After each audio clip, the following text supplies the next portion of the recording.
내가 나이가 27, 8때 내가 신부가 전 좀 일찍 됐어요. 신부가 일찍 됐는데 내가 참 놀라운 경험을 참 많이 했어요.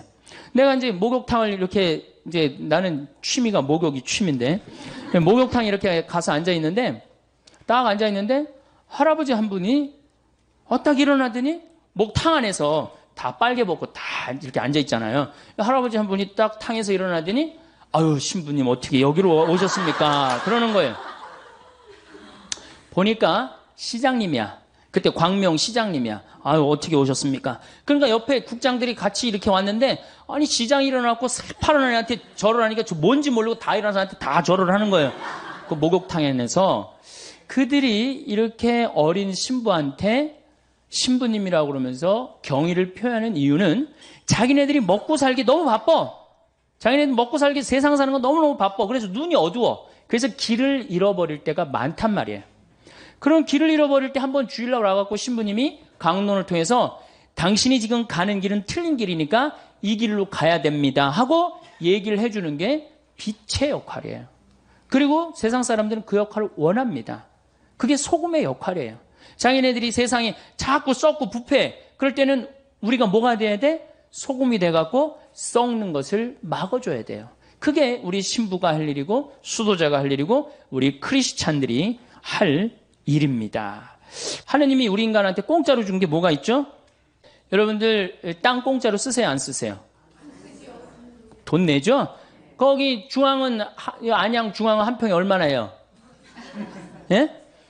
500만 원, 1000만 원. 그 시장은 한 1000만 원 넘을걸? 서울은 뭐 전체가 1000만 원 넘었다며요. 우리 평창은 공짜로 쓰라고 그러는 걸 돈 주고 쓰기 시작하면 스트레스 받기 시작하는 거예요. 우리 평창은 한 평에 5만 원이에요. 그러니까 평창보다 중앙이 200배 멸망에 가까운 동네예요. 뭐하러 거기서 살아? 빨리 땅 팔고 어디로 이사 와요? 평창으로 이사 오세요.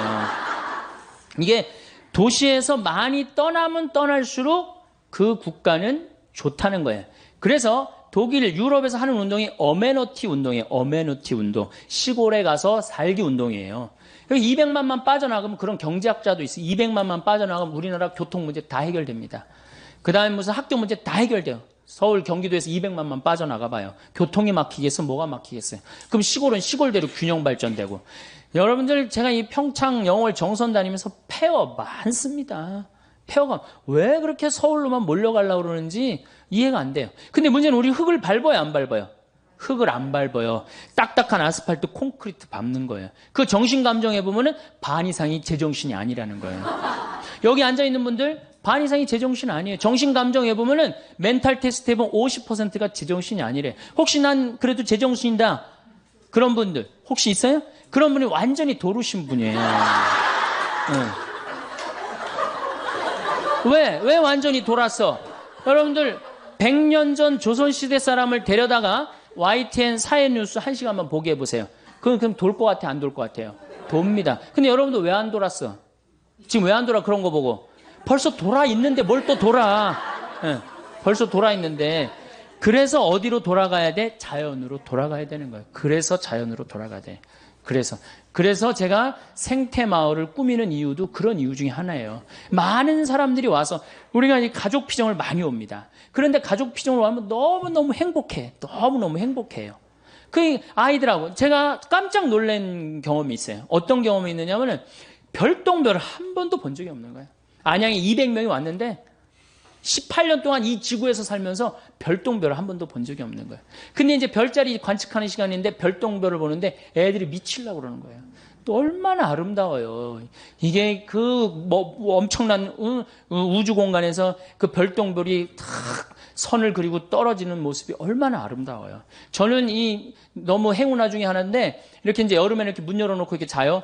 별똥별 타는 소리까지 들려요. 네. 그 정도로 아주 실감 느낀다니까, 실감을. 얼마나 행복한지 몰라요. 그러니까 자연으로 돌아가서 살아야 된다는 거예요. 그런 시간을 여러분들 많이 가지시는 게 좋고, 제일 좋은 건 뭐예요? 보따리 싸들고 가는 거예요. 그렇지, 평창으로 이사 오는 거예요. 물론 거기는 연습이 필요하지만은 21세기를 살아가는 우리들이 이제 해야 될 일은 뭐냐? 여성이 주인공이 돼야 돼요. 근데 이 여성이 정신을 못 차리고 있어요. 그냥 자식 서울대학에 들여보내는 게 지상 최대의 사명이야. 우리나라 환경운동 하는 사람들이 굉장히 애를 먹습니다. 왜 환경운동 하는 사람들이 애를 먹느냐면, 내가 프라이부르크에, 독일 프라이부르크에 시청에 우리 거기 공부하는 신부가 있어갖고 연락을 해갖고, 시청에 연락을 해갖고 환경운동 그 시스템을 다 관람을 한 적이 있어요. 일주일 동안 전부 다 관람을 했는데, 규모가 어느 만한 집이냐면은 한 40평, 한 50평밖에 안 돼요. 근데 그 환경운동 단체야. 근데 가보니까 후원회원이 40만 명이야.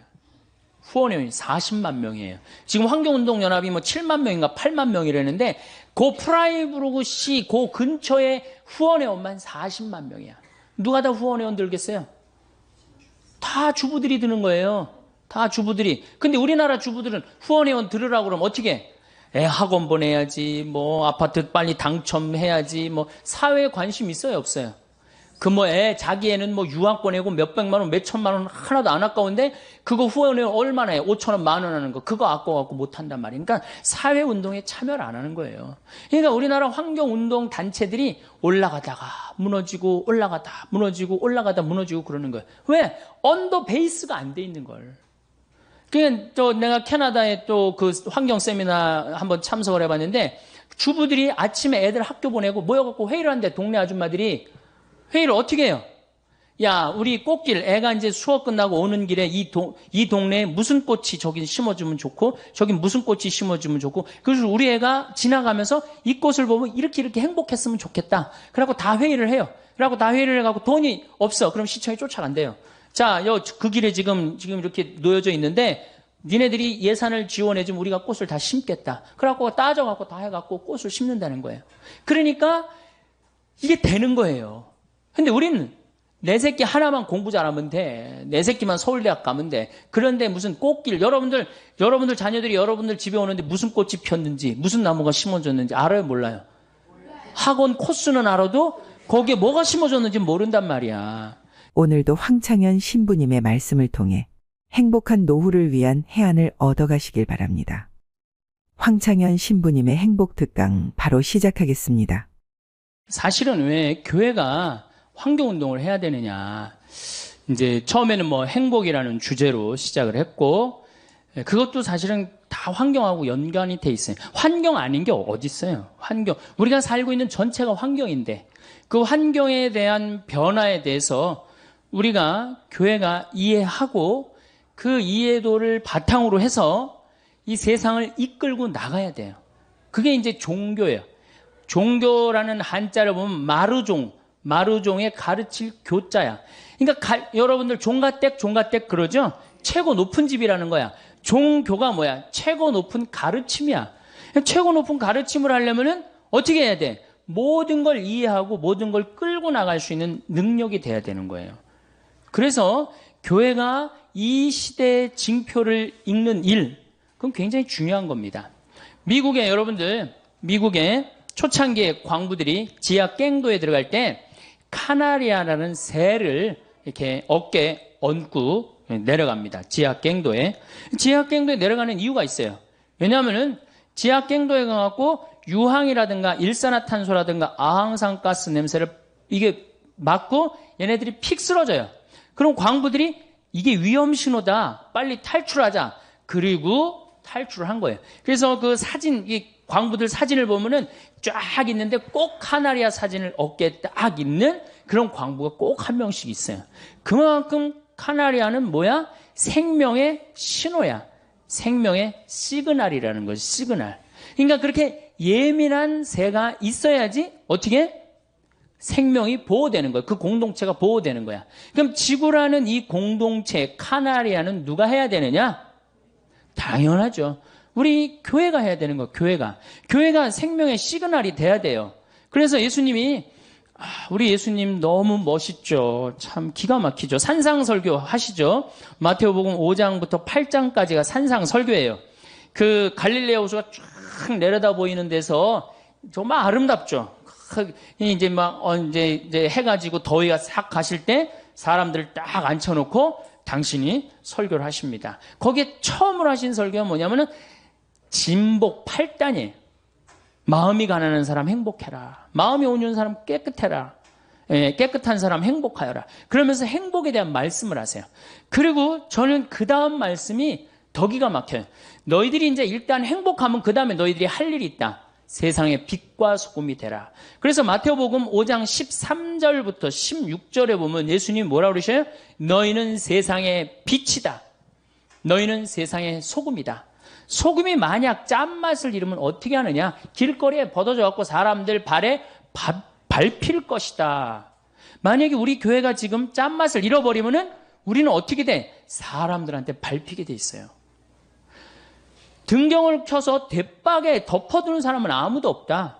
등경을 켜서 어떻게? 높은 곳에서 어둠을 밝히는 것이다. 너희는 세상의 빛이다.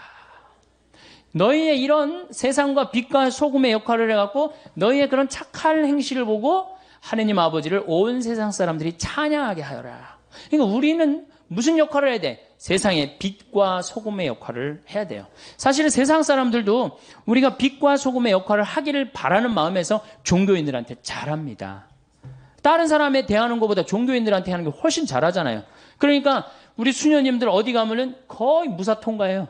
우리 신부들보다 수녀님이 더 좀 값이 높은가 봐. 우리 신부들은 이렇게 로만 칼라 차도 다 보여달라고 그러는데 수녀님만 타면은 가시라고. 왜? 세상에 빛과 소금이 앉아 계신데 어디 면허증을 봐요. 세상에 빛과 소금이 계신데. 그만큼 세상 사람들이 우리한테 정말로, 그런데 우리 교회는 그 역할을, 역사를 보면 어느 순간인가 딱 안 해버립니다. 지금 지구는 고생대, 중생대, 신생대, 이 세 시기를 거치는데 지금은 신생대의 맨 마지막 시기로 봅니다. 신생대의 맨 마지막에 탄생한 존재가 누구냐? 인간이에요, 인간. 그러니까 어떻게 보면은 창조의 최고 정점이 인간이에요, 인간. 그 중에 진짜 정점이 뭐예요? 여러분들 맨 마지막으로 창조하면 창조할수록 그게 완성품에 가까워요. 아담이 먼저 창조됐어요? 이브가 먼저 창조됐어요? 아담이 먼저 창조됐죠. 그 다음에 창조된 게 누구야? 그러니까 남자보다 더 완벽한 게 누구야? 이브야. 그러니까 이 지구의 마지막 주인공은 누가 돼야 돼? 이젠 바야흐로 여자의 시대로 넘어가고 있는 거예요. 내가 이렇게 강의에 이제 할 날이 얼마 남았을지 나도 잘 몰라. 언제 이제 밀려날지도 모릅니다. 지금 중고등학교 아이들, 내가 여기 지금 미국 가고 없는 우리 저 양 신부님, 옛날에 교도소 사목한 신부님, 이 중학교 복사 여자아이가 그런다는 거, 난 커서 신부 된다. 그러니까 걔네들 머릿속에는 남녀 구분이 없는 거예요, 이제. 왜 남자만 신부가 돼야 되느냐? 난 커서, 중학교애가, 난 커서 뭐가 되겠다? 신부가 되겠다. 굉장히 의미심장한 얘기 같아요. 우리 교회가 그거 잘 받아들여야 되지 않을까. 저는 그런 생각을 합니다. 이제까지 인간은 인간에게만 관심이 있었어요. 인간에, 지구에도 관심이 없었고 우주에는 더 관심이 없었어요. 근데 이제는 지구에도 관심을 가져야 되고 우주에도 관심을 가져야 돼. 교회가 여러분들 우주에 관심을 가져야 돼요. 여러분들 코페르니쿠스의 전환이라는 얘기 아세요? 모르세요? 코페르니쿠스의 전환 몰라요? 유명한 얘기인데, 갈릴레오 전에 지구가 둥글다고, 이 지구가 태양을 돈다고 주장한 사람이에요. 근데 이 사람이 천주교 신부였어요. 이 공부 조금만 한 사람이면은 그 신부까지는 몰라도 코페르니쿠스의 전환을 하라고 굉장히 많이 강의를 들어요. 근데 그 사람이 신부였어, 신부. 그러니까 그때까지 누가 주도를 했어? 신부가 주도를 했어요. 그때까지, 그 코페르니쿠스 때까지 누가 세상을 주도해 왔느냐? 신부가 천문학자이면서 수사학자면서 강론가면서 언어학자면서 역사학자면서 신부가 다 했어요. 그러니까 신부가 다 하니까 어떻게 세상을 끌고 나갔단 말이야. 그런데 그 코페르니쿠스의 전환이 있고 난 다음부터 이게 세상은 전환을 했는데 교회는 거꾸로 전환을 합니다. 다 포기하고 아무것도 관심을 안 가져요. 성서에만 관심을 갖기 시작해요. 그리고 이제 학문이 전부 다 나눠져 가요. 그러니까 우리는 거기에 관심을 가질 수도 없고 전문적인 조언도 해줄 수가 없는 거지. 빛의 역할을 포기한 거죠. 소금의 역할을 포기한 거죠. 그들이 그런 학문을 한다고 살아가는 거하고 연관 없는 게 아니잖아. 다 살아가는 거에 연관이 있고 결국은 하느님의 질서 속에서 살게 돼 있는 건데 그런 질서가 다 망가진 게 500년 만에 그렇게 망가진 거예요. 저는 이 환경이 이렇게 파괴되고 자연을 이렇게 망가뜨린 건 결국은 주님의 질서를 우리가 세상에 적응하지 못했기 때문이라고 저는 생각을 합니다. 요즘은 뭐라고 부르냐면 타이타닉 비극이라고 그래요. 1890년대 맨 마지막에 이 영국에서 타이타닉 배가 이제 떠납니다. 근데 많은 사람들이 반드시 떠나면은 어떻게 될 것이다? 침몰할 것이다. 근데 우기고 떠나요. 결국은 어떻게 돼요? 뻔히 침몰할 걸 보고 가고 있는 거예요. 지금 많은 예언자들이, 그 예언자들은 기상학자기도 하고 그 다음에 천문학자기도 하고 뭐 많은 학자들이 어떻게 지금 이대로 가다가는 침몰한다고 그러는 거예요. 지금 2100년에는 지구 온도가 6도가 올라간다는 거 아니에요. 2100년에는 6도 올라가면 끝납니다. 끝나는 거예요. 100년이면 여러분들 우리한테는 긴 건지 모르지만은 45억 년의 지구 역사를 보면 찰나야 찰나. 그러니까 지금 이거 이대로 가다가는 이제 침몰할 거다. 그리고 이제 침몰을 하게 되는 거예요. 그러니까 우리가 지금 저는 이 시기가 우리 교회에 있어서 아주 중요한 시기라고 생각을 해요. 자, 이제 좀 재미난 얘기를 지금부터 굉장히 재미나요. 나만 재미난지 모르지만은 재미납니다. 인류 역사, 그전 역사는 공룡의 역사 말고 인류 역사만 딱 보면요. 제일 먼저 신이 이 세상을 통치합니다. 뭐든지 신한테 물어봐요. 뭐든지. 그러니까 신의 뜻에 따라서 합니다. 여러분들 주몽, 고구려 세운 주몽 항상 뭐가 나와요? 무슨 사제들이 항상 나왔고 항상 물어보죠? 그렇죠? 그만큼 고구려 시대만 해도 누구 중심이야? 신 중심이에요. 태왕사신기, 전 많이 못 봤는데 태왕사신기도 전부 다 누구의 뜻을 실현하려고 그래? 신의 뜻을 실현하려고 그러는 거예요. 그러니까 처음에는 모든 우리나라뿐만 아니라 다른 모든 나라가 다 누구의 뜻에 의해서 인간이 움직였어요? 신에 의해서. 그러니까 인간은 신에 완전히 구속돼 갖고 신의 뜻에 따라 살았어요. 그러다가 아니지, 이 신이 뭐 우리한테 모두 이렇게 다 지배를 할 수 있나? 우리가 이 왕으로 한번 가보자. 그래갖고 신으로부터 해방하기 시작해요. 누가 이제 중심이 돼? 왕이 이제 중심이 되기 시작해요. 왕. 그래갖고 이제 파라오 같은 경우는 지가 신이라고 그래. 사람이면서도. 그래갖고 이집트 모든 사람들이 노예가 돼버리잖아요. 왕에 다 귀속이 돼요. 그러니까 그때는 뭐 자유인이든 노예든 거의 자유가 없었어. 다 왕 중심으로. 그냥 왕이 죽자 그러면 다 같이 죽어도 아무 상관없는. 그러니까 그때는 인간 대접 못 받았던 거죠. 왕이 중심이 되다가 그 다음에는 이제 누가 중심으로 되냐면 영주 중심으로 이제 분권화가 됩니다. 영주들이 딱 이제 권력을 쥐기 시작해요. 그러면서 이제 왕은 이제 좀 위력이 좀 많이 떨어지죠. 어느 영주, 우리가 말하는 백작, 공작 뭐 이런 그런 이제 영주들 중심으로 쫙 돼요. 그래서 굉장히 또 많이 권력이 어떻게 돼? 많이 분산됐죠. 아니 신에서부터 왕으로 분산되다가 왕에서 영주로 분산되니 얼마나 많이 분산이 된 거예요. 영주로 내려가는데 이제 그 다음에 누구한테로 내려가냐면 사장한테 내려가요. 부르주아한테 내려가는 거예요. 돈 많은 사람한테 많은 자유가 생기기 시작합니다. 돈 많은.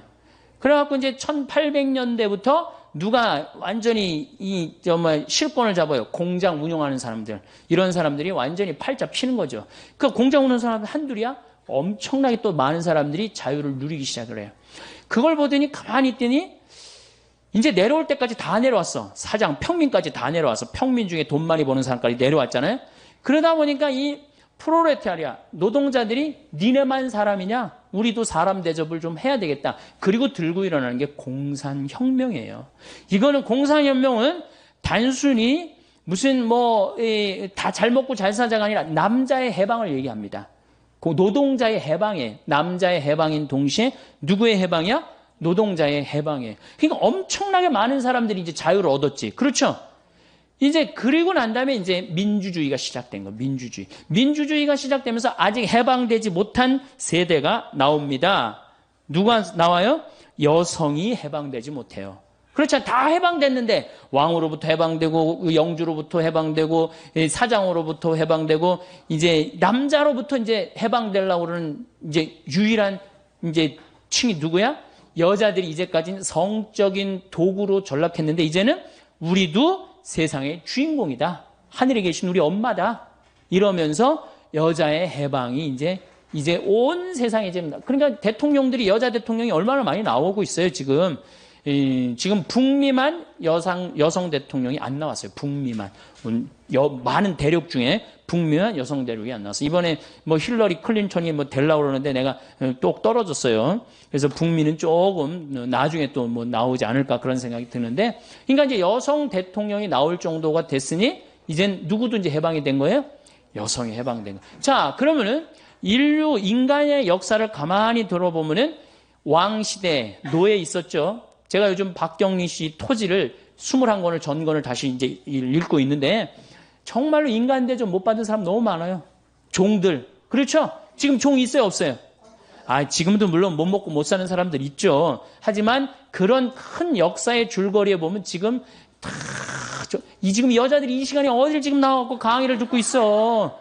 시대가 완전히 많은 사람들한테 자유로워진 거예요. 점점 시대는 망가지는 게 아니고 역사로 보면 성숙돼 가고 완성돼 가는 거예요. 이게 오메가 포인트라는 거예요.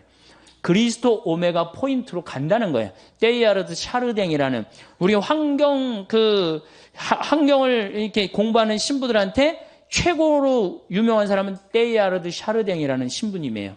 두 번째로 유명한 신부는 토마스 벨이라는 신부님. 지금도 토마스 벨이라는 신부님 캐나다에 있어요. 내가 97년도에 토론토 그 세미나 참석을 해갖고 그 할아버지를 만났어요. 지금 90이 훨씬 넘었는데 정말로 겸손하고 정말로 저분은 정말 동양적인 사고를 갖고 있구나 그런 생각을 했어요. 얘기를 조금 해보는데 영어를 제대로 알아듣지도 못하는데 그 설명을 참 잘하시면서 난 화장실에서 만났어요. 화장실에서 만나갖고 난 한국에서 온 신부인데 당신을 너무너무 존경한다. 왜냐하면 그분이 그때 지구를 움직이는 500인에 선정이 됐었거든요. 그래서 아주 만날 수 있는 영광이 있었죠. 어쨌든 그 역사로 본다면은 지금은 어때? 모든 사람들이 자유를 선택할 수 있고 노예가 아닌 상태 지금 지구의 역사는 발전하고 굉장히 좋아진 시대예요. 사실은. 그런데 너무 좋아지다 보니 지금 어떤 결과가 나오느냐. 인간이 이제 내가 아까 너무 앞서 나가듯이 인간도 너무 앞서 나가는 거예요. 그래서 누구를 착취하느냐? 자연을 착취하고 있는 거예요, 지금. 그래서 이제 자연을 착취하게 되면은 인간까지는 해방이 됐는데 누가 해방이 못 된 거예요? 자연이 해방이 못 된 거예요. 그래서 이 자연의 해방을 위해서 결국은 누가 애를 써야 되냐? 우리 인간이 애를 써야 되고 그다음 맨 마지막에 온 누구? 여성이 앞장서야 된다는. 그래서 환경운동은 사실은 여성 환경운동가들이 굉장히 레이첼 카슨이라고 여러분들 침묵에 보면 쓴 분 계시죠? 여성이죠. 그 다음에 제가 말한 테오콜 분도 여성이에요. 그러니까 여성 환경운동가들이 굉장히 남성보다는 여성이 훨씬 섬세하고 자연 친화적이라고 그래요. 그래서 우리 교회도 나는 여성을 많이 키워야 되지 않느냐, 환경운동에. 그래서 여성들이 많이 나오길 바라요. 신부들이 막 나서는 것보다도 여성들이 나서는 게. 그리고 이제는 신부에 의존하는 시대는 끝났어요. 옛날에는 대학 졸업하고 그 대학원 졸업하는 거 군에서 누구 하나밖에 없어? 신부밖에 없어요. 근데 지금 제가 깜짝 놀라는 게 우리 생태마을에 우리 회원들 회원이 한 15,000명 되는데 찾아와요. 신부님 제가 회원에 가입했습니다. 다 박사야, 다 석사고. 그런데 관심 있는 사람들이 다 박사고 석사예요. 그러니 신부보다 훨씬 전문적인 지식을 갖고 있는 사람들 아니에요. 이제는 협조의 시대. 그래서 이제는 하이 테크놀로지 그러잖아요. 이 기술도 너무 발전하고 세상이 너무 다양화되고 이게 다변화되고 이런 사회에서 교회가 도대체 어떤 역할을 해야 되느냐, 큰 숙제죠. 그런데 그리스도교의 최고의 장점 뭐냐? 리어댑테이션이에요. 리어댑테이션, 재적응. 이게 교회의 최고의 장점입니다. 구약 시대는 고대 근동 지방의 신화나 설화를 야훼 신앙에 접목시킵니다. 이게 무슨 얘기냐? 여러분들 구약 시대, 구약 성서에 나오는 거예요. 고대 다 나온 얘기들이에요. 노아의 홍수, 다 나온 얘기들이에요. 다 나온 얘기를 그 안에 다 끌어들여갖고 야훼 신앙하고 합칩니다. 그래갖고 그걸 발전을 시키는 거죠. 이게 접목이에요, 접목. 그 리어댑테이션이요. 재적응을 하는 거죠. 그 다음에 사도 바오로는 그리스 사상을 그리스도교와 접목을 합니다. 그래서 우리가 이해하기 아주 쉽게 싹 접목을 해요. 그러니까 그것도 역시 리어댑테이션이에요. 그 다음에 우리가 잘 알고 있는 아구스티누스는 플라톤의 사상을 끌어들여서 또 리어댑테이션을 해요. 로마가 410년에 불타버립니다. 다 고투지기 다 불태워버려요. 불타고 나니까 사람들이 완전히 좌절에 빠집니다. 그랬을 때 아구스티누스가 책 한 권을 들고 나와요. 신국론이라는 책을 들고 나와요. 이제까지는 인간이 다스렸기 때문에 이런 아주 추잡하고 죄악의 소굴이 되었다. 이제는 하느님이 다스려야 되겠다. 그리고 들고 나온 책이 신국론이에요. 그 책으로 인해서 중세시대가 열립니다. 이게 대단한 거죠. 그래서 누가 통치를 해요? 다시 신이 통치하는 시대가 와요. 그래서 교황님이 모든 황제들을 임명하는 정도까지. 뭐 부정적인 면도 있었지만 그만큼 교회가 끌고 나갔다는 거에는 큰 의미가 있죠. 그런데 이제 이게 그 교회가 그렇게 잘 나가다가 너무 하느님 중심으로 막 몰고 나가니까 이게 사람들이 열받는 거죠. 아니 우리 인간도 좀 인간답게 살아야지 뭐든지 뭐 죄 속에 살고 하느님 속에서 살면 되느냐. 그리고 이제 보카치오라든가 에라스무스 같은 사람들이 들고 나옵니다. 휴머니즘을. 인간 중심으로 가자. 뭐 그렇게 하느님 중심으로 가냐. 그래갖고 인간 중심으로 나갈 때 교회가 결정적인 실수를 합니다. 그렇게 인간적인 여자, 인간적인 주장을 하는 사람들을 불태워 죽여버려요. 그 인간 중심으로 나갈 때 인간하고 같이 인간 중심으로 교회가 그걸 끌고 리어댑테이션을 했다면 아마 교회를 많이 벗어나지 않았을 거예요. 그런데 막 몰아챕니다. 불태워 죽이고. 그러니까 점점 튀어나가기 시작해요. 예, 교회를 자꾸 뛰쳐나가기 시작해요. 예, 교회에 대해서 안티라고 그러죠. 안티. 이제 그러면서 이제 안티클레리즘이라는 게 반성직자주의가 생겨요.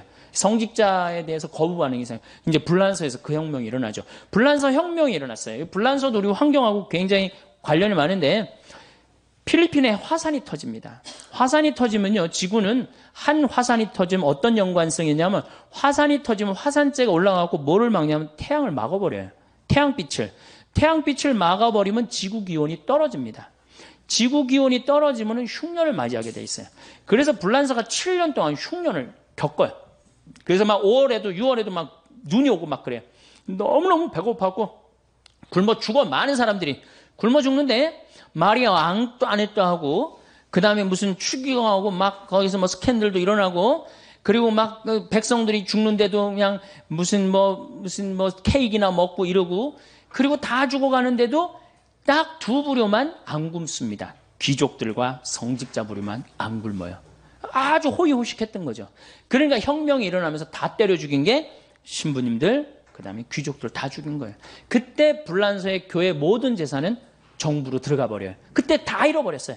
그때 유일하게 교회 재산을 몰수하지 않은 데가 있어요. 파리 외방 정교회만 몰수하지 않았어요. 왜? 니네들은 선교하러 나가고 죽으러 가는 거니까 우리가 니네들만은 건드리지 않겠다. 그리고 파리 외방 정교회만 지나가 버립니다. 그러니까 아직도 파리 외방 정교회 재산이 제일 많아요. 그 외국에서도 저기 공부하러 제일 파리 외방 정교회 많이 공부하러 오고 있고. 그러니까 자기 역할을 충실히 살면 안 건드려요.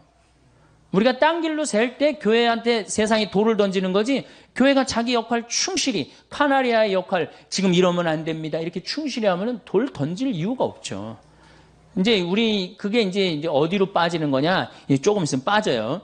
자, 그러다가 이제 다시 이제 이 공산혁명이 이 사장 이제 부르조아가 생기는데 교회가 그때도 정신을 못 차립니다. 그때도 교회는 배가 부른 상태예요. 배가 불러갖고 노동자들과 함께하지 못하고 부자들과 함께합니다. 그러니까 공산혁명이 일어나면서 종교는 인민의 아편이라고 그러고 완전히 수장을 시켜버리는 거죠. 그러니까 교회가 리어댑테이션을 하지 않았던 거예요. 아니 이 휴머니즘을 부르짖으면 휴머니즘에 가서 문제를 해결하고 노동자들이 고통스러우면 노동자한테 가서 문제를 노동자들하고 해결해야지 그 위에서 문제를 해결하면 해결이 되는 거 아니에요. 지금은 뭐가 지금 문제예요? 환경이 문제란 말이야. 그러니까 지금 환경 안에 들어가서 우리가 문제를 해결해야 되는 거예요. 막연히 말로 해서는 될 일이 아니고. 그래서 이 리어댑테이션은 굉장히 중요합니다. 그 덕에 1세기 동안 우리가 세상의 반을 잃어버렸잖아요. 여러분도 공산주의 1850년에 혁명이 일어나면서부터 80년, 90년 그러면서 이 러시아 이 혁명이 일어나고 볼셰비키 혁명이 일어나고 그러면서 우리 다 뺏겼잖아요. 지구의 반을 뺏겼잖아요. 물론 다시 돌아왔지만 그 1세기 동안에 교회가 얼마나 큰 잘못을 저지른 거예요. 우리 주님의 2000년을 이어온 주님의 진리를 전파하지 못했다는 건 우리한테는 큰 타격이죠. 이제 그래갖고 이제 한국에 이제 천주교가 딱 등장을 해서 200년 전에 한국 천주교가 들어왔어요. 들어왔는데 처음에 어떻게 됐어? 처음에 안 죽으려고 여기저기 산속으로 다 들어갔죠? 예. 처음에는 다 학자집 자식이었단 말이야. 잘 배웠는데 이게 안 죽으려고 산속으로 들어가니 출세할 길이 있어요, 없어요? 출세할 길이 없는 거야. 그러니까 우리 신앙의 선조들은 아주 부귀영화를 다 포기하고 산속으로 다 들어가서 살았어. 그러니 공부를 할 수 있나? 뭘 할 수 있나? 그러면서 우리가 일제시대까지 암흑을 맞아요. 천주교가. 암흑기를 맞이해요. 1950년대까지 천주교는 암흑기였어, 암흑기. 그리고 천주교 믿으면 다 죽는다고 그래갖고 천주교 교우들은 다 쉬쉬해갖고 지금도 자기 천주교 믿는 거 그 전통 이어받아갖고 쉬쉬하잖아. 네, 지금도. 성호도 어디 가면 안 긋고. 그게 이 슬픈 역사의 잔재야, 잔재, 여러분들. 네. 그런데 1950년세부터 방인사제가 나오기 시작해요. 방인사제가. 우리나라 순수한 이 한국 신부들이 나오기 시작해. 그러면서 이제 1960년대, 70년대 들어서면서 유신헌법에 정의구현 사제단이 앞장서서 많은 사람들을 받아들이기 시작해요. 그러니까 세상에 빛의 역할을 한 거야, 안 한 거야? 한 거죠. 그러니까 세상은 또 누구한테 몰려들기 시작해? 천주교를 믿고 천주교에 의지하기 시작합니다. 빛의 역할을 하면 어떻게 돼? 다 따라오게 돼 있어요. 빛의 역할을 안 하면은 안 따라오고. 근데 70년대, 80년대 이제 50이 들었으면서 뭐 지금 김승호 신부님 돌아가셨지만은 김승호 신부님 그 박종철 사건 뭐 그다음에 6.29 선언 이렇게 낼 때까지 우리 천주교가 혁혁한 공을 세웁니다. 그러면서 종교 신뢰도 1위가 뭐야? 천주교. 그 다음에 제일 믿을 만한 직업인 1위가 신부. 추기경님 제일 존경스러운 사람 1위가 추기경님. 그거를 계속 고수를 합니다. 근데 어느 순간 다 떨어지기 시작해요. 바로 그게 교황님 오시고 난 다음에 90년대 들어서면서부터 그때부터 길을 잃어버려요. 천주교가. 왜 길을 잃어버렸냐? 갑자기 너무 교우들이 폭발적으로 늘어나 버려요. 폭발적으로 늘어나 버리니까 갑자기 이 늘어나는 이 교우들을 주체할 길이 없으니까 이때부터 천주교의 붐이 일기 시작해요. 무슨 붐이 일기 시작하냐면 성당 짓는 붐이 일기 시작해요. 분가하는. 이게 뭐 우리 수원교가 가장 그 전국 교우 중에 제일 많이 하죠. 왜냐하면 다 우리로 몰려오니까. 참 우리 수원교 오신 분들도 다 불쌍해요. 우리 주교님도 그렇고. 왜냐면 그 분당 하나 생긴다. 그럼 뭐 성당 10개 줘야 되니 그거 어떻게 앉을 수도 없고 칠 수도 없고. 그 뭐 또 동탄에 또 해갖고 동탄에 또 하면 또 거기다 또 해야 되고 뭐 광교 신도시 또 생기고 광교 신도시 해야 되고 판교해야 되면 판교해야 되고 참 이렇게 그거를 감당을 하지 못하는 두 가지의 우리가 딜레마에 빠져 있는 거예요. 밀려오는 교우들을 수용은 해야 되겠고 시대는 급변하고 있고 이걸 어떻게 해야 돼? 어떻게 해야지 지혜롭게 이 문제를 우리가 해결하고 다시 정말로 세상의 빛과 소금의 역할을 해야 되느냐. 이게 이제 우리 큰 숙제인 겁니다. 빛과 소금의 역할을 어떻게 해야 되느냐. 저는 제일 천주교의 불만이 뭐냐면 띠두르고 선교하러 나가는 게 제일 불만이에요. 띠두르고 길거리에 나가고 이른 양 찾기, 새 양 찾기, 헌양 찾기 뭐 이런 양 찾기 운동 하잖아요. 물론 나름대로 의미가 있고 결코 헛된 일은 아니라고 생각해요. 그런데 문제는 이른 양을 찾고 새 양을 찾고 헌양을 다 찾아갖고 들어왔어. 들어왔더니 맨날 성당 분가해야 된다. 그리고 이른 양, 새 양, 헌양이 막 길거리에서 찾을 때 뭐가 있는 줄 알았더니 얼마나 쌀쌀 맞아.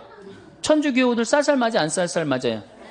쌀쌀 맞자. 개신교는 가면 막 아유 새로 오셨다고 그러고 막 그럼 올 땐 뭐 띠두르고 막 오시라고 그러고 가보니까 아무도 아는 체 있는 사람이 하나도 없어. 어느 정도로 우리 천주교 교우들이 쌀쌀 맞으냐면은 내가 그 안양 비산동 성당 보좌 신부할 때 형제 하나가 교리를 너무너무 열심히 받는 거예요. 그런데 하루는 술을 먹고 날 찾아왔어. 신부님 세상에 이럴 수가 있느냐고. 왜 그러냐 그랬더니 마누라가 자기가 성당 나오는 게 소원이라고 10년 동안을 빌었대요. 그래서 이제 성당 그래도 마누라를 위해서 큰 선심 쓰고 성당에 나왔대요. 성당에 나왔는데 기도문을 가르쳐 주는 놈도 없고, 언제 일어나는 건지 언제 앉는 거 가르쳐 주는 놈도 없고, 그리고 이제 사도신경이라는 걸 이제 하려고 이제 했는데 그거 긴 걸 어떻게 해요? 그래서 이제 같이 마누라 기도문하고 하려고 그랬더니 마누라가 이렇게 감추더래요. 좀 같이 보고 하자 그러니까 부인이 하는 얘기가 나도 처음에 그렇게 배웠으니까 당신도 그렇게 배우라는 거야. 자기도 처음에 이렇게 눈 넘어 배웠다는 거, 대충 눈치로 때려잡아서 배웠다는 거. 누구 하나 자기를 인도해 준 사람이 아무것도 없는 거야. 자기도 이렇게 힘들게 배웠으니까 너도 힘들게 배워라 이거야. 이렇게 힘들은데 들어와갖고 이른 양, 헌양, 쎄양 찾으면 뭐하냔 말이야. 막상 들어와 보면 황량한데. 그러니까 교우들의 25%만 주일미사를 참여를 하고 75%가 성당에 안 오는 거예요. 내적 쇄신이 더 중요한 겁니다. 내적으로 빨리 쇄신을 하고 정말 우리 교회의 체질을 제가 그래서 항상 하는 얘기가 섬겨라. 이 섬김의 문화가 무너졌기 때문에 교회의 본래 모습이 없어진 거예요.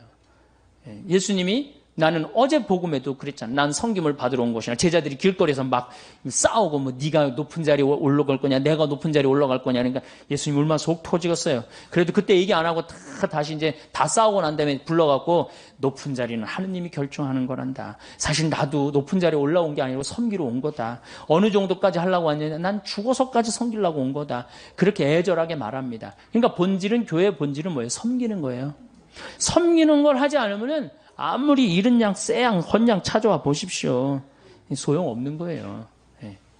이게 여러분들만 들어야 될 문제는 아니야. 우리나라 모든 여성들이 그렇게 변화가 된다면 저는 대한민국처럼 살기 좋은 나라가 어디 있어요. 지진이 일어나나 태풍이 오기를 하나. 여러분들 일본은 1년에 태풍이 15개, 20개 가요.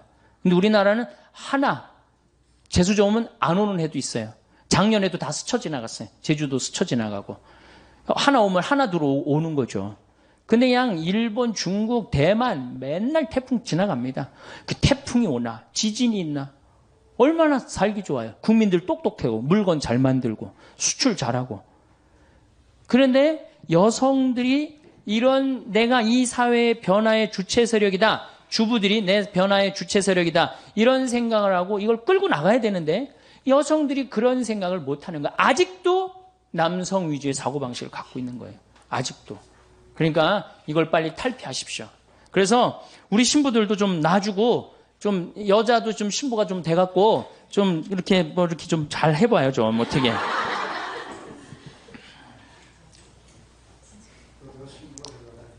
예? 시집 올 때 신부 그런 신부 말고. 예, 네, 네. 자, 환경 문제 조금 더 얘기를 하도록 하겠습니다. 자, 그 다음에 물을 돈 주고 사서 쓴다. 이거 심각한 겁니다. 우리 물 돈 주고 사서 써야 안 써요?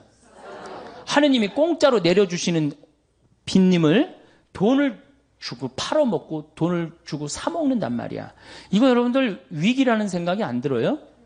굉장한 위기예요. 이제는 수돗물도 이제 아리수 그것도 넣어서 이제 판대잖아요. 아리수도. 근데 사실은 실질적으로 제일 깨끗한 물이 뭐예요? 수돗물, 정수기물, 약수물에 제일 깨끗한 건 수돗물이에요.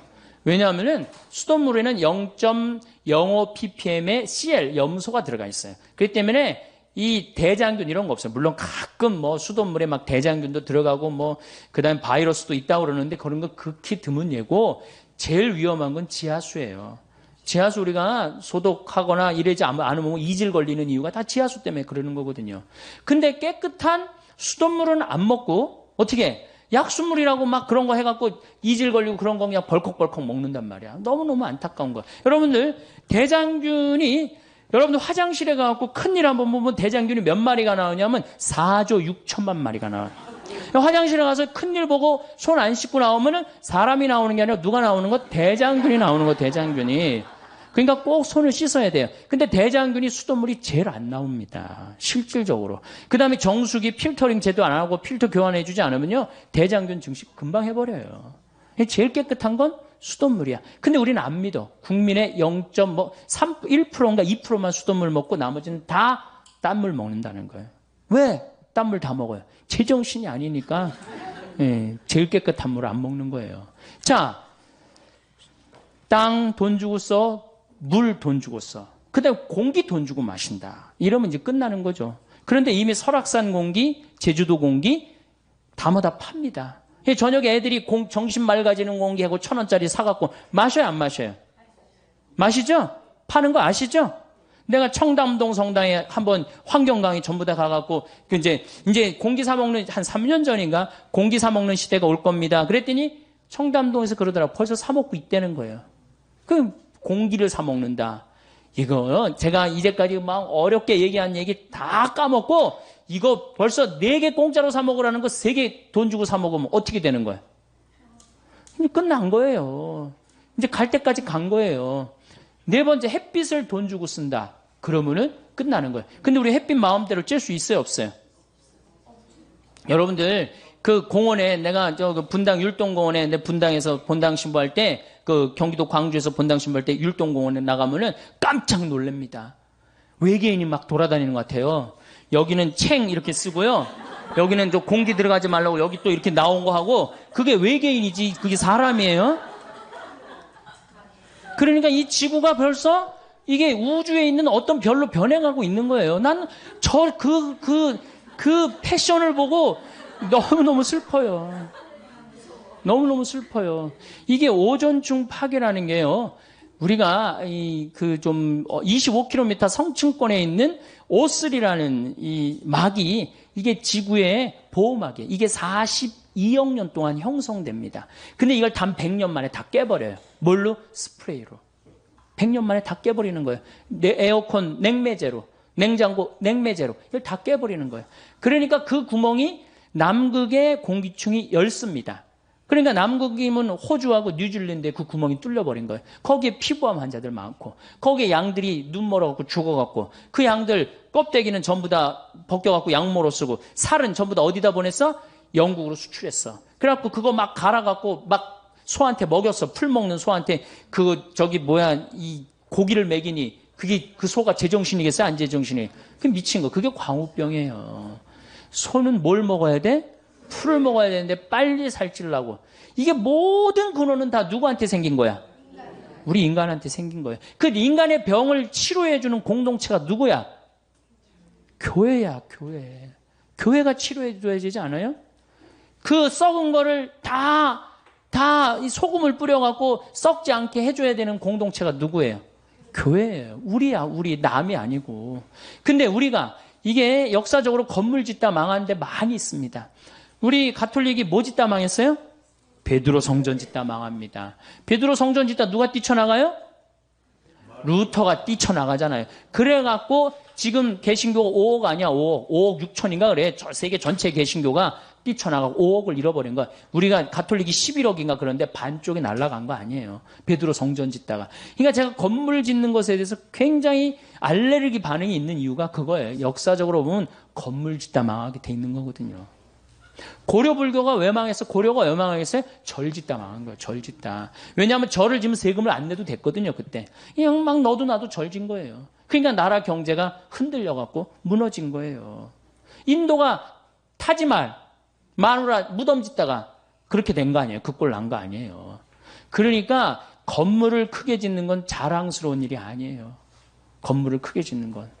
이게 건물을 크게 짓다 보면은 정신이 황폐해집니다. 정말 우리가 필요한 건 뭐야? 정신적인 성전이 필요한 거야. 46년 만에 지은 성전을 예수님께서 과감하게 허물라고 그러잖아요. 그리고 며칠 만에 짓겠다고 그래요? 3일 만에 짓겠다. 그게 살아있는 사람이라는 거야. 사람이 정신이 살아있으면 그게 곧 성전이고 그게 곧 세상의 빛이고 그게 곧 세상의 소금인 거예요. 이제 우리가 빛의 소금의 역할은 환경을 보존함으로써 자연 질서를 보존함으로써 생명 질서를 보존함으로써 그건 이루어지는 겁니다. 우리 사회복음학교 학생들 이 학교 졸업하고 단순히 학교 졸업했다 이걸로 끝내실 거리 아니라 여러분들이 이 학교를 졸업하고 이제 나가갖고 주위 사람들한테 이 말을 얘기를 해줘야 돼요. 그게 바로 세상에 빛이 되는 일이고 소금이 되는 역할이에요. 우리 천주교는 지금 주교의 환경위원회 있어요. 그래갖고 아주 열심히 지금 해요. 우리 원주교구 이동훈 신부가. 또 우리 농촌 살리기 운동본부가 우리 농촌 살리고 있잖아요 지금. 정말로 그때 94년도에 우루과이인드 나온다 그럴 때 정말로 뜻있게 했단 말이야. 그러고 난 다음에 대구에는 정홍교 신부가 또 열심히 푸른 평화라는 거 하고, 그 다음에 그냥 정의로운 일이라면 물불 안 가리고 전라도에는 문기원 신부님이 또 열심히 하고, 우리 천주교에도 나름대로 열심히 하는 사람들이 있어요. 그럼 여러분들이, 그럼 우리는 뭘 해야 되냐? 그런 분들을 후원하는 거예요. 후원하고 함께하고 동참하고, 그럴 때 우리가 세상에 빛과 소금의 역할을 하고 결국은 진리가 선포되는 곳에 사람들은 모이게 돼 있습니다. 그러면 선교는 자연히 저는 잘 이루어지리라고 믿습니다. 말년에 불행하지 않으려면 어떤 말을 조심해야 할까요? 그래서 오늘은 나이가 들수록 조심해야 하는 말에 대해서 말씀드리려고 합니다. 이런 말 버릇만 조심하신다면 말년에도 운이 살아나고 편안한 노년을 보내실 수 있으실 겁니다. 말년운을 달아나게 만드는 말 첫 번째는, 나의 약점은 절대로 말하지 마세요. 우리는 인생을 살면서 수많은 사람들과 만나고 또 헤어지곤 합니다. 그중 일부와의 관계가 깊어지면서 나 자신의 약점이나 과거의 잘못된 일을 호기롭게 털어놓곤 합니다. 힘들 때 누군가에게 이야기해서 공감이나 위로받고 싶은 마음이 들지요. 말하고 나면 왠지 조금은 속이 후련해진 기분이 들기도 합니다.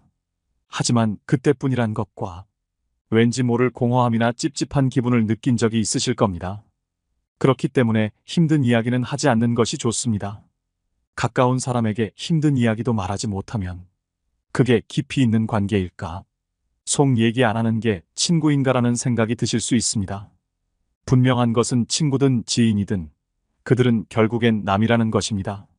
대부분의 사람들은 힘든 이야기나 내 약점을 공유하면 더 깊은 인간관계로 지속된다고 착각을 하며 사는데요. 얼마간은 지속될 수도 있겠지만 관계라는 것은 영속적이지 않기 때문에 결국엔 지나고 보면 거의 대부분의 이런 대화는 자기 자신에게 화살로 돌아옵니다. 또 다른 힘든 상황이 생기게 되면 내 얘기를 들었던 사람은 그것을 근거로 생각하기 마련입니다. 어느 날 말한 나의 힘든 이야기는 듣는 사람에게 나에 대한 편견과 색안경을 씌워주는 것과 같지요. 또 자칫 잘못하면 여러분이 오랫동안 쌓아온 이미지가 무너질 수도 있고, 극복하지 못한 과거의 약점은 현재에 더 큰 부담이 될 수 있습니다. 아라비아의 격언을 보면 생활의 지혜가 담겨 있습니다. 적에게 알려서 안 될 일은 친구에게도 알리지 말라. 비밀을 지키면 비밀의 주인이 되지만 비밀을 고백하면 비밀의 노예가 된다. 그리고 평화의 열매는 침묵의 나무에서 열리는 법이다. 여러분, 인생을 살아보니 사람들의 마음이 모두 같지 않다는 것을 깨달았습니다. 나는 위로받고 싶어서 나의 아픔을 이야기하지만 그 이야기가 화살로 돌아와 다시 나의 가슴을 때리는 겁니다. 때로는 아픔, 약점 혹은 실수 등은 그냥 세월 속에 흘려보내는 것이 더 현명할 수 있습니다. 차라리 누군가에게 하소연하고 싶다면 익명이 보장되는 인터넷에서 위로를 받는 것이 낫습니다. 과거의 실수는 묻어두지 말고 그것에서 배워 앞으로의 삶을 더 의미 있고 풍요롭게 만드는 것이 중요합니다. 이것이 바로 우리가 인간관계 속에서 가져야 할 지혜 중 하나입니다. 말년운을 달아나게 만드는 말 두 번째는, 내 과거를 남들에게 말하지 마세요. 말은 한 번 뱉으면 주워 담을 수 없습니다. 내가 한 번 내뱉은 말은 더 이상 비밀이 될 수 없습니다. 한 이불을 같이 쓰는 배우자에게도 과거의 비밀은 지켜야 합니다. 나중에 관계가 안 좋아지면 내 비밀이 치부가 되고 발목이 잡힙니다. 하물며 타인이야 말해 무엇하겠습니까? 아직도 과거의 상처가 힘들고 아픈가? 그때 했던 선택이 후회십니까? 그만큼 마음 아프게 후회했으면 이제 그만 보내줄 때가 되었습니다. 그러니 괜히 다른 사람들에게 나의 아픈 과거를 말하지 마세요. 물론 과거의 경험을 토대로 행복한 미래를 위해 노력하고 나아가는 건 중요합니다. 지난날의 실수를 다시는 반복하지 않도록 더 좋은 방법을 찾는 것도 중요합니다. 우리는 과거의 실수로부터 배워 삶을 더 의미 있고 풍요롭게 만들 수 있습니다. 그 과정에서 시행착오가 있더라도 이것이 우리 인간이 성장하는 방법입니다. 그러니 아무리 절친한 친구나 배우자에게도 내 과거사를 절대로 말하지 마세요. 겉으로는 진실되어 보이는 사람이어도 내 과거의 불행이 상대방에게는 위안이 될 수 있습니다. 그들에게 말거리를 주지 마세요. 말년운을 달아나게 만드는 말 세 번째는 절대 돈 자랑하지 마세요. 들떠서 생각 없이 했던 돈 자랑으로 말년에 재물복 다 나갑니다. 잘 되면 자랑하고 싶은 마음이 굴뚝 같지요. 더욱이 요즘은 물질과 마음 둘 다 궁핍한 세상이다 보니 돈으로라도 자존감과 우월감을 남의 눈치 안 보고 누리고 싶은 마음도 당연합니다. 하지만 어떤 상황에서건 먼저 돈에 대한 얘기는 절대로 시작하지 말아야 됩니다. 인간은 다른 사람이 나보다 더 많이 가졌다는 이유만으로도 상처받는 존재입니다. 자칫하면 친구를 잃거나 심지어는 자신의 재물복이 사라지며 재산마저 잃을 위험이 있는데요. 진짜 친구라면 축하를 해줘야 되는 거 아닌가 생각하실 겁니다. 하지만 나와 비슷한 처지라고 생각했던 사람이 갑자기 자신과의 격차가 확 벌어지는 기분이 들면 상대적 박탈감을 느끼게 됩니다. 보통 사람들은 삼성 이재용 회장을 보고 시기 질투하진 않습니다. 원래부터 나와의 격차가 말도 안 되게 큰 사람이기 때문입니다. 아무리 나이가 들어도 돈에 대한 욕심은 끝이 없습니다. 유튜브만 보더라도 심하게 짠내가 나거나 힘든 상황을 겪는 사람의 콘텐츠일수록 인기가 많은 맥락과도 같은데요. 이처럼 사람들은 자신보다 더 어려운 사람을 보고 자기 위안과 승리감을 맛보기도 합니다. 돈은 내가 많다는 걸 남이 알아도 문제이고 내가 적다는 걸 남이 알아도 문제입니다. 혹여나 친하게 지내는 사람이 돈을 빌려달라는 부탁을 거절함으로써 친구와의 관계가 손상되거나 돈을 빌려주었지만 돌려받지 못해 친구를 잃는 경우도 많습니다. 반대로 돈이 너무 없어 보여도 사람들이 멀리할 수도 있으니 적당히 꾸미고 적당히 쓰면서 말년을 지내시는 게 가장 좋습니다. 여기서 가장 중요한 것은 돈을 어떻게 사용하고 어떻게 다루느냐입니다.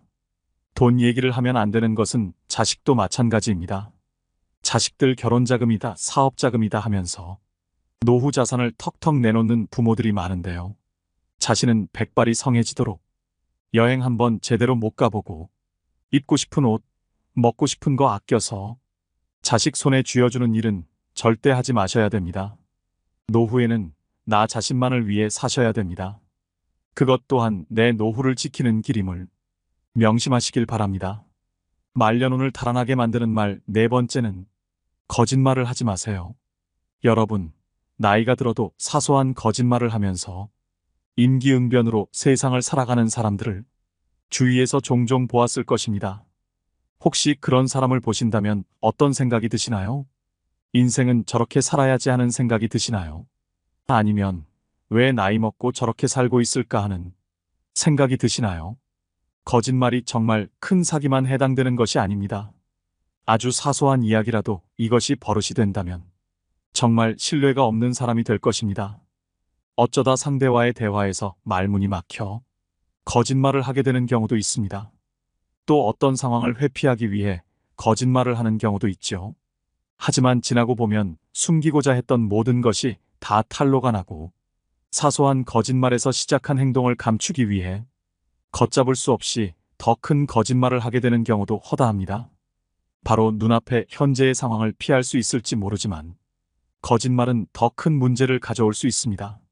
자신이 잘못한 상황이라면 정직하게 실수를 인정하고 사과하는 것이 중요합니다. 부처님 말씀에 내가 남에게 받고 싶은 대로 남을 대접하라고 했습니다. 내가 다른 사람에게 신뢰받고자 한다면 나 스스로 먼저 신임을 줄 수 있는 사람이 되어야 합니다. 그래야 말년에도 귀인을 만나 뜻밖의 기회가 생길지도 모를 일입니다.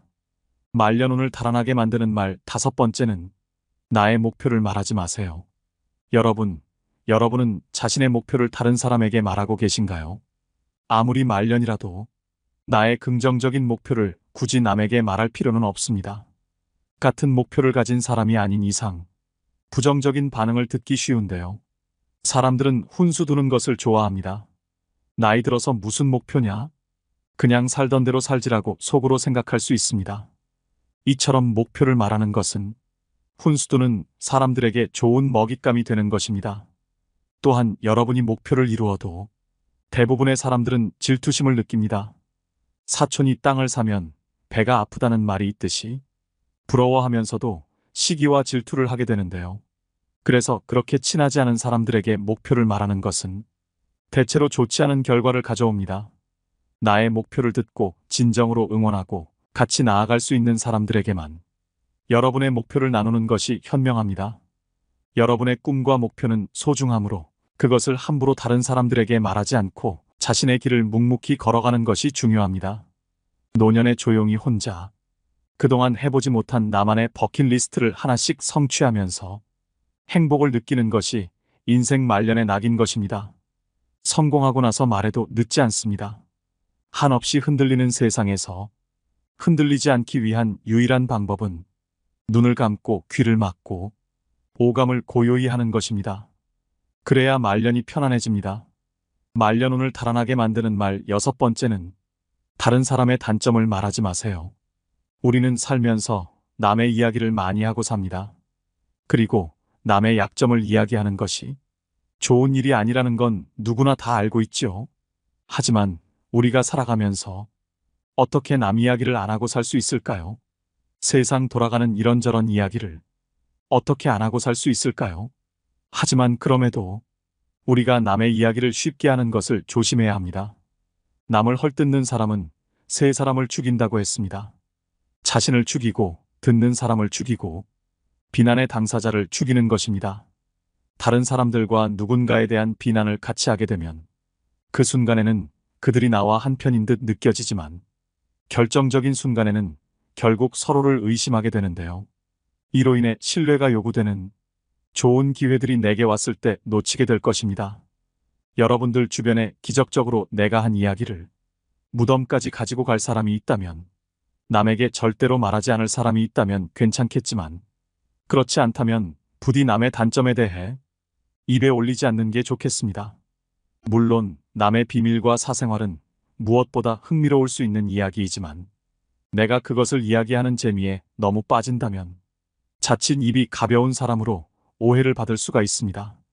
그리하여 내가 어려울 때 곁에 있어줄 사람이 없어질 수 있으니 남의 이야기, 특히 남의 단점을 이야기할 때는 신중을 기하심이 어떨런지요. 말년운을 달아나게 만드는 말 7번째는 남들에게 절대로 생색내지 마세요. 은혜를 베풀었으면 보답을 바라지 말고 남에게 주었으면 뒤에 후회하지 마세요. 입만 열면 자랑하고 생색내는 사람이 있습니다. 자랑 같지 않은 것도 자랑하는가 하면 대화가 안 통하는 사람도 있습니다.